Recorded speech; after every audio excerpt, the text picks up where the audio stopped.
جرگہ زخمی افراد کی جلد صحت یابی کے لیے بھی دست بدعا ہے کہ اللہ تعالیٰ ان کو صحت کاملہ عاجلہ مستمرہ نصیب فرمائے، اور ان کے جو خاندان ہیں، ان کے جو ورثاء ہیں،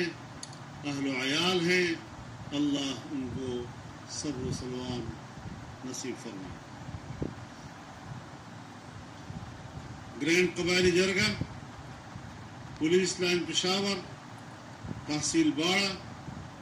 خیبر کی علی مسجد اور مختلف اضلاع میں ہونے والے دہشت گردی کے واقعات پر بھی تشویش کا اظہار کرتے ہوئے ان واقعات میں ملوث افراد کے خلاف عملی اقدامات کا مطالبہ کرتا ہے، امن و امان کی بحالی کے لیے مؤثر اقدامات کا مطالبہ کرتا ہے، اور امن و امان کی بحالی کے لیے گرینڈ قبائلی جرگہ ان تمام واقعات کو ریاست پاکستان کے خلاف کھلی دہشت گردی قرار دیتے ہوئے خدشہ ظاہر کرتا ہے کہ ایک بین الاقوامی منصوبہ کے تحت پاکستان کو معاشی، سیاسی اور داخلی طور پر مفلوج کرنے اور ملک کی بنیادوں کو کھوکھلا کرنے کی سازش پر کام شروع ہو چکا ہے، لہذا ریاستی ادارے بے گناہ عوام کے خلاف کارروائی کرنے کی بجائے سیاسی جماعتوں کے ساتھ سر جوڑ کر بیٹھنے کو ترجیح دیں تاکہ مشترکہ طور پر دشمن قوتوں کے عزائم کو ناکام بنایا جا سکے۔ گزشتہ کئی سالوں سے مختلف عنوانات سے کی جانے والے اب تک آپریشن کے نتائج سے قوم مطمئن نہیں ہے، اور ان آپریشن میں سے عوام اور قومی سطح پر جو نقصانات ہوئے ہیں ان کا ازالہ بھی نہیں ہو سکا ہے۔ ہم یہ بھی مطالبہ کرتے ہیں کہ ان نقصانات کا ازالہ قوم کو ان کے نتائج سے آگاہ کیا جائے، جس سے متعلق امن کے قیام کا ڈنڈورا پیٹا جائے۔ جرگہ میں افغانستان اور پاکستان کے مابین تعلقات کو مؤثر بنانے اور دونوں ملکوں میں دہشت گردی کے خاتمے کے لیے مضبوط حکمت عملی طے کرنے کی ضرورت پر زور دیا گیا۔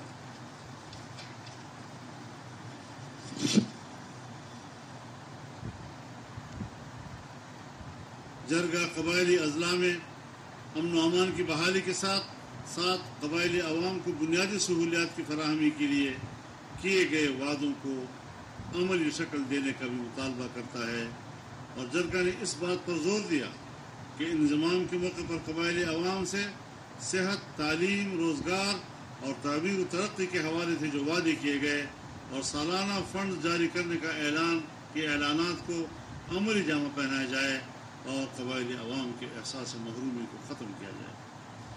جرگہ میں 9 مئی کے واقعے کو ریاست پاکستان کے خلاف ایک گھناؤنی سازش، منظم منصوبہ بندی اور بیرونی سازش کا حصہ قرار دیتے ہوئے مطالبہ کرتا ہے کہ آئین پاکستان اور قانون کے تحت اس میں ملوث افراد کے خلاف سخت کارروائی کی جائے۔ جرگہ میں ملک کی معاشی صورتحال کی بہتری کے لیے چین، سعودی عرب، امارات اور دیگر ممالک کی طرف سے پاکستان میں سرمایہ کاری کے اعلانات کو خوشائند قرار دیتے ہوئے امید ظاہر کرتا ہے کہ پاکستان ایک بار پھر معاشی طور پر استحکام کی طرف بڑھتے ہوئے عوام کو ریلیف دینے کی پوزیشن میں آ جائے گا۔ جرگہ ملک کے مختلف حصوں میں جاری دہشت گردی کی لہر، پولیس، ریاستی اداروں اور سیاسی جماعتوں کے کارکنوں پر مسلسل حملوں کے پیش نظر ملک کی تمام سیاسی اور مذہبی جماعتوں اور مختلف طبقات زندگی کے اتحاد و اتفاق اور مشترکہ لائحہ عمل کی ضرورت پر زور دیتا ہے، اور اس کے لیے آل پارٹیز کانفرنس کے انعقاد کی تجویز پیش کرتا ہے۔ جرگہ باجوڑ سانحہ کے شہداء اور زخمیوں کے لیے حکومت اور جمعیت علماء اسلام کی طرف سے مالی اعانت کے اعلان کو خوشائند اور بروقت اقدام قرار دیتا ہے۔ حکومت کی طرف سے ہر شہید کے لیے 20 لاکھ روپے کا اعلان کیا گیا، اور جمعیت علماء اسلام نے 5 لاکھ روپے کا اعلان کیا۔ زخمی کے لیے حکومت نے 7 لاکھ کا اعلان کیا، اور جمعیت علماء اسلام نے 3 لاکھ کا اعلان کیا ہے، اور وہ مدد پہنچا بھی دی گئی ہے۔ انشاءاللہ بہت جلد گھروں تک پہنچ جائے گی۔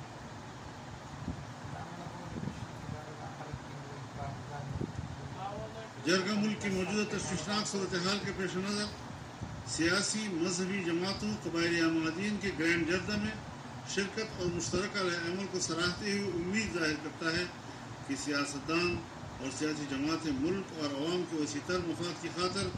اتحاد و یکجہتی کا مظاہرہ اسی طرح جاری رکھیں گے اور اسلام اور پاکستان دشمن قوتوں پر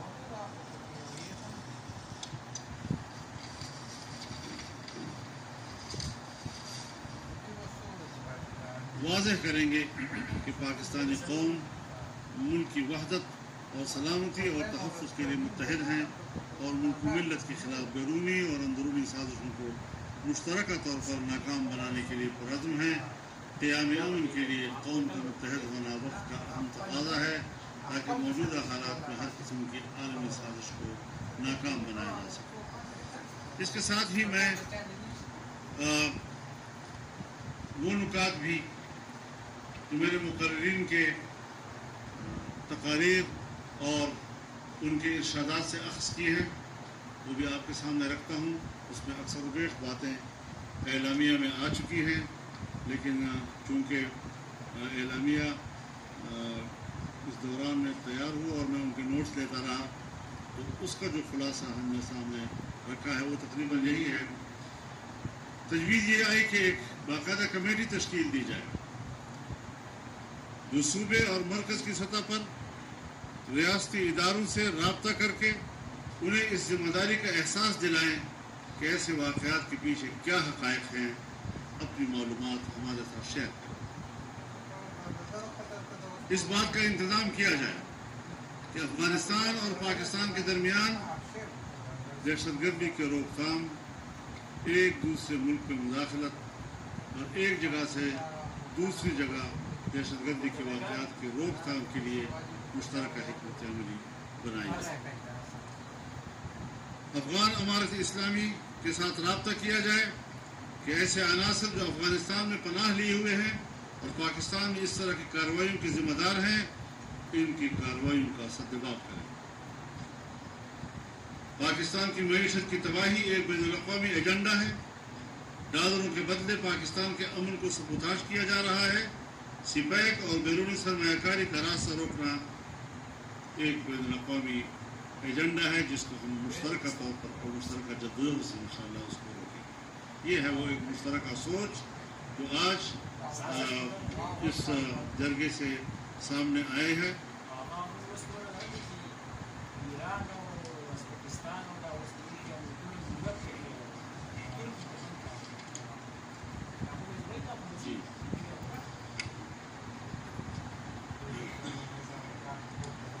ایک بات کا ذکر ہوا کہ صرف یہ نہیں کہ دہشت گردی کے واقعات ہو رہے ہیں، ہمارے کرم ایجنسی میں فرقہ وارانہ فسادات بھڑکائے گئے ہیں، اور ظاہر ہے کہ جب وہاں پر فرقہ وارانہ فسادات ہوں گے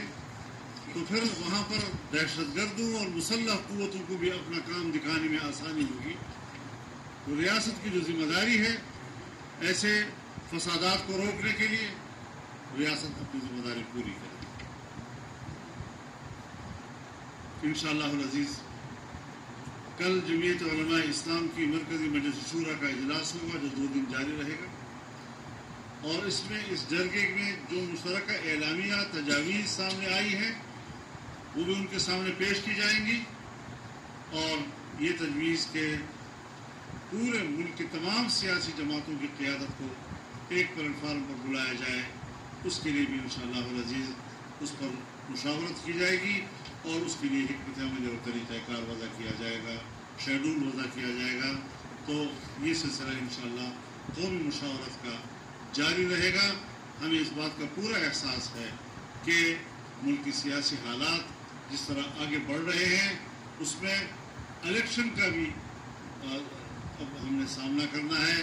انتخابی ماحول بھی سامنے آئے گا۔ انتخابی ماحول میں وحدت کو برقرار رکھنا بھی ایک بڑا امتحان ہے۔ ہر سیاسی جماعت اس نے اپنے پلیٹ فارم پر جا کر انتخابی مہم چلانی ہے، اس میں باہمی نظریاتی اختلافات بھی زیر بحث آئیں گے، لیکن اس کے اندر بھی ہم نے اس بات کو طے کرنا ہے کہ نہیں، ملک کے لیے ہم ایک ہیں، قوم کے لیے ہم ایک ہیں، اور ہمیں تجربہ ہے۔ آپ کو یاد ہوگا جب 25 جولائی 2018 کو الیکشن ہوا تو ہم سب نے ایک دوسرے کے خلاف لڑا اور پورا الیکشن مہم ایک دوسرے کے خلاف لڑا، لیکن 27 یا 28 تاریخ کو ہم نے دعوت دی اور 2-3 دن کے اندر تمام سیاسی پارٹیاں ایک پلیٹ فارم پر اکٹھی ہوئی. 2 دن پہلے کا جو ماحول تھا اسے پیچھے رکھائے اور ایک نئے مستقبل کے لیے سب نے ایک پلیٹ فارم پر اکٹھا کیا. تو پاکستان کے سیاستدانوں میں یہ صلاحیت موجود ہے کہ وہ مشترکات کو سمجھتے ہیں، ملکی مفاد کو سمجھتے ہیں اور پاکستان کے آئین اور قانون کے تقاضوں کو سمجھتے ہیں. انشاءاللہ اس پر ہمارا کام جاری رہے گا. اللہ تعالی ہمارے اس اجتماع کو قبول فرمائے اور اسے ملک کے اندر اور اس پشتون بیلٹ میں، قبائلی علاقوں میں، صوبہ خیبر پختونخوا میں، بلکہ پورے ملک میں امن و امان اور عافیت کا سبب اور ذریعہ بنائے. میں آپ کا بے حد مشکور ہوں، صحافی حضرات کا بھی مشکور ہوں.